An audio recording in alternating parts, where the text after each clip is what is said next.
संदेश लेखन। आज हम जानेंगे संदेश लेखन के प्रकार, उसको लिखे जाने के लिए मुख्य बातें और उसका फॉर्मेट कैसा हो, और इसके कुछ उदाहरण भी यहाँ पे दिए जा रहे हैं। संदेश के प्रकार में पहला है शुभकामना संदेश। शुभकामना संदेश मुख्य रूप से किसी व्यक्ति के जन्मदिन, सालगिरह, विद्यार्थियों को उनकी परीक्षा में सफलता प्राप्त करने, कर्मचारियों की पदोन्नति होने पर भेजे जाने वाले संदेशों को शुभकामना संदेश कहते हैं। दूसरा है पर्व या त्योहार के संदेश।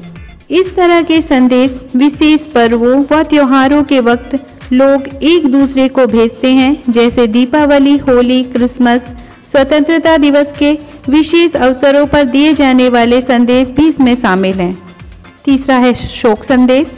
इस तरह के संदेश किसी व्यक्ति की पुण्यतिथि या मृत्यु होने पर लोगों को भेजे जाते हैं। चौथा है व्यक्तिगत संदेश। परिजनों को बधाई व शुभकामना संदेश, कहीं जाने या आने का संदेश, किसी भी अन्य तरह का संदेश जो सिर्फ परिजनों को दिया जाता है, व्यक्तिगत संदेश के अंतर्गत आते हैं। पांचवा है सामाजिक संदेश। धार्मिक या सामाजिक कार्यक्रमों से जुड़े आयोजनों के संदर्भ में दिए जाने वाले संदेश, पर्यावरण दिवस पर दिए जाने वाले संदेश, जल बचाओ संदेश, बेटी बचाओ बेटी पढ़ाओ आदि अवसरों पर दिए जाने वाले संदेश यहाँ पर महत्वपूर्ण होते हैं। छठा है मिश्रित संदेश। मिश्रित संदेश में जैसे वर्तमान में चल रही कोरोना महामारी से संबंधित, डेंगू, मलेरिया आदि से संबंधित संदेश, या बाढ़, भूकंप आदि से संबंधित संदेश, या देश से जुड़े हुए कोई अन्य संदेश हो सकते हैं।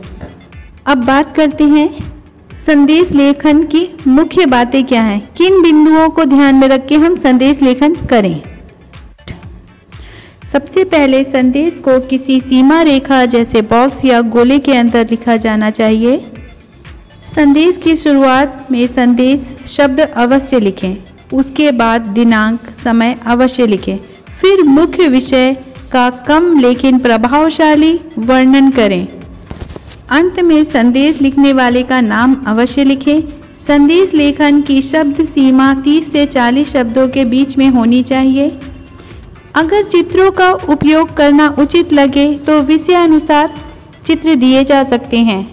अगर शायरी, दोहे, श्लोक या कविता की आवश्यकता हो तो प्रयोग किए जा सकते हैं।